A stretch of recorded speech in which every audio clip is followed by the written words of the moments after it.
Waduh guys, ini WA siapa ya?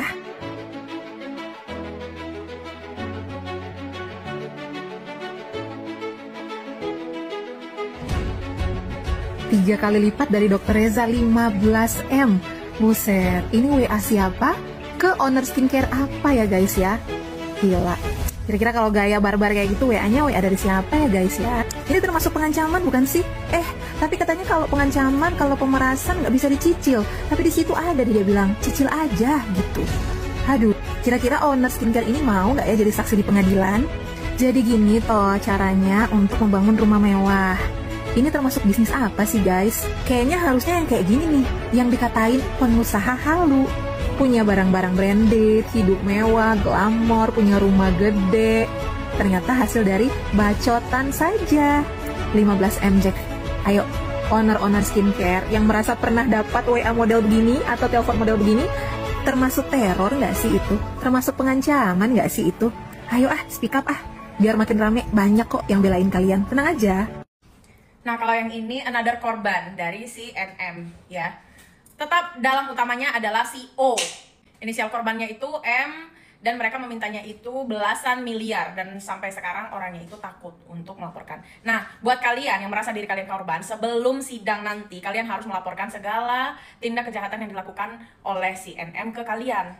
Ingat satu hal ya, membiarkan kejahatan dengan diam itu berarti kalian lah penjahat yang sesungguhnya, begitu. Gitu deh. Dari dukung ente nggak suka masa mewawancarai saya bukan ngomongin prestasi, maaf ya. Tapi soal mungkin para Jadi kamu nggak mau ikut-ikut drama yang sedang berlangsung? Nggak pernah kan ikut kan. Tapi kan ini kan sahabat sendiri. Maaf ya. iya sahabat sendiri mungkin gimana dok? Maaf. Supportnya. Supportnya. Oh, kita Mirjani selalu support. Oh, berarti sama NM seperti keluarga yang berarti ya kan selalu support terus ya. Tapi soal itu yang kepada ke DPR gimana? Jadi Chat NM dan korban lainnya udah beredar. Serem oi 15M. Ayo kak, jangan bela pemerasan. Oke. Ya, gue udah tahu tentang hal itu ya. Itu satu. Dan kedua, dari live-live gue yang kemarin, bahkan sebelum Nikita ditahan, gue juga udah pernah bilang berkali-kali di live, kemungkinan besar akan ada penahanan di tanggal 3. Ternyata benar diundur 1 hari tanggal 4 ya. Dan soal chat yang beredar, bukan gue nggak tahu, gue udah tahu juga. Memang sangat bikin kita semua shock, termasuk gue. Sangat shock. Karena siapapun orangnya, kalau tindakannya itu menurut gue bisa merugikan orang lain ya. Dan apalagi melanggar hukum yang ada di negara kita, itu tidak akan pernah gue dukung hal tersebut. Oke, tetapi chat yang beredar itu baru sepotong.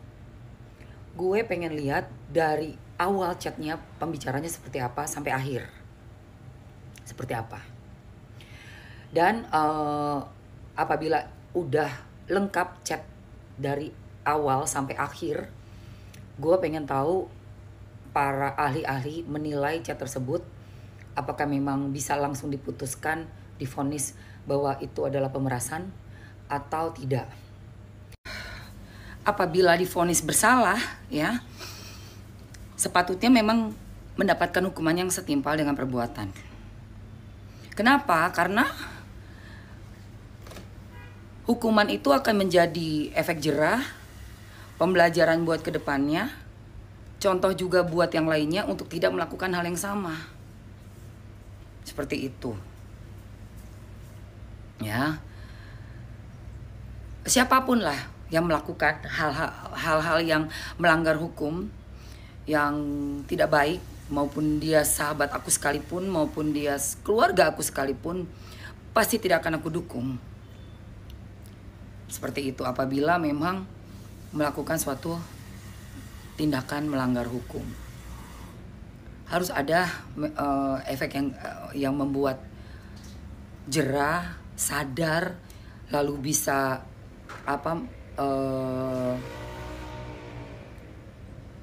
kembali ke jalan yang benar.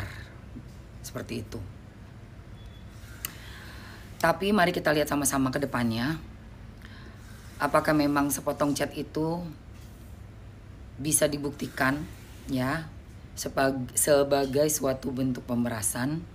Apakah ada kelanjutan dari chat itu, dan apa chat atau pertemuan atau apa yang terjadi sebelumnya? Mari kita sama-sama gali dan sama-sama kita lihat nanti. Oke? So, aku cuma berdoa yang terbaik untuk semuanya, pihak-pihak yang memang betul-betul jujur, betul-betul melakukan semua demi kebaikan orang banyak, ya. Aku berdoa apabila orang yang jujur, yang hatinya betul-betul tulus untuk kebaikan orang banyak akan selamat. Kalau memang betul-betul baik, ya, insya Allah akan selamat. Itu yang aku doakan. Dan apabila sebaliknya orang itu kelihatan baik tapi sebenarnya zolim, sebenarnya tidak baik, banyak merugikan begitu banyak orang, aku berharap bisa mendapatkan hukuman atau azab, nah, yang setimpal dengan perbuatannya. Cuma itu sih. Oke? So, let's wait for the next episode of Tragedi Skincare. Lihat nggak postingan percakapan yang baru aja dikeluarin sama kubu sebelah antara oknum Dr. O sama oknum owner D. Ingat nggak kalian kasusnya kemarin? Pantas para owner-owner brand mau membungkam mulut Nikita Mirzani. Oh ternyata emang kalian ngejual produk-produk yang nggak layak untuk dijual itu ke masyarakat. Pantas aja pada takut kalau Nikita Mirzani ngomong. Dari kasus Nikita Mirzani yang bisa kita petik dan ambil pelajarannya adalah emang banyak oknum-oknum owner yang selama ini melakukan kesalahan, tapi mereka nggak mau kesalahannya itu diketahui oleh masyarakat, sehingga melakukan berbagai cara untuk menutup.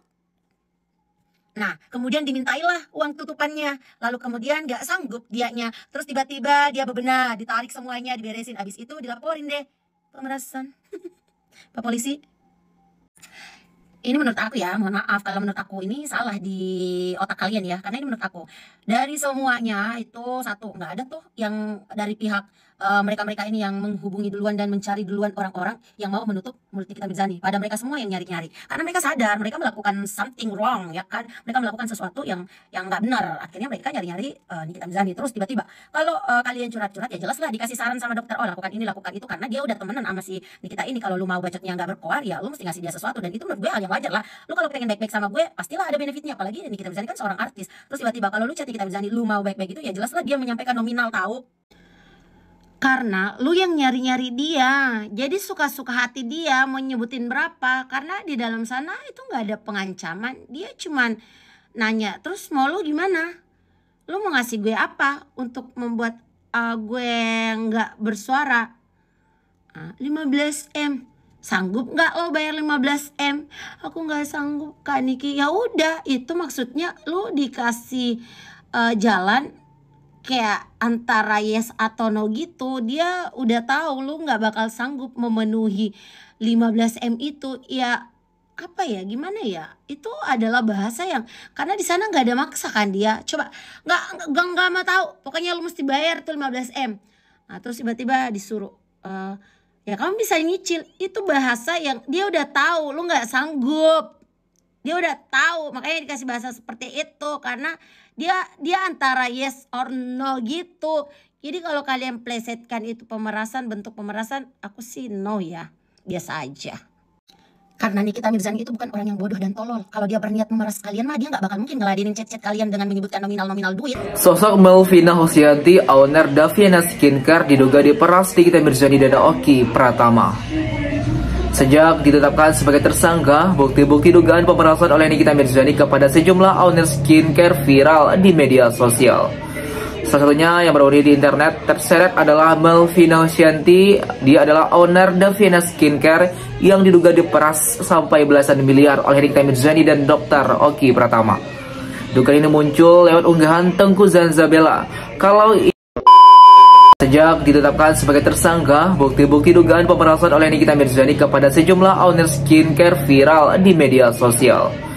Salah satunya yang baru di internet terseret adalah Melvina Hosyanti. Dia adalah owner Daviana Skincare yang diduga diperas sampai belasan miliar oleh Nikita Mirzani dan Dr. Oki Pratama.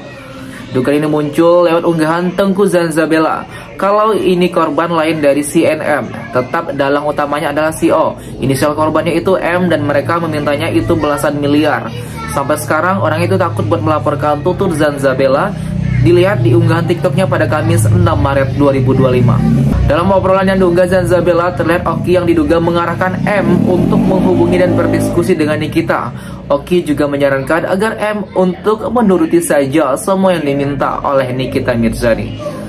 Nama Melvina Hosyanti muncul dari spekulasi warganet di kolom komentar. Tak heran jika sosoknya turut menyita perhatian publik. Melvina merupakan pemilik Daviana Skincare yang berasal dari Palembang, Sumatera Selatan. Saking suksesnya, Melvina sampai disebut sebagai Crazy Rich Palembang. Melvina dilahirkan di Tebo Ulu, Jambi pada 15 November 1966. Melvina sempat hidup susah lantaran ayahnya hanya berjalan di gubuk kayu milik temannya, sedangkan sang ibunya lah kuli potong karet. Melvina lulus dari SMA di kampung halamannya di Teluk Kembang, Jambu, Tebo Ulu, Jambi pada tahun 2014. Melvina kemudian merantau ke Palembang dengan bermodalkan uang Rp250.000 saja dan berharap bisa mendapatkan pekerjaan untuk meringankan beban keluarga.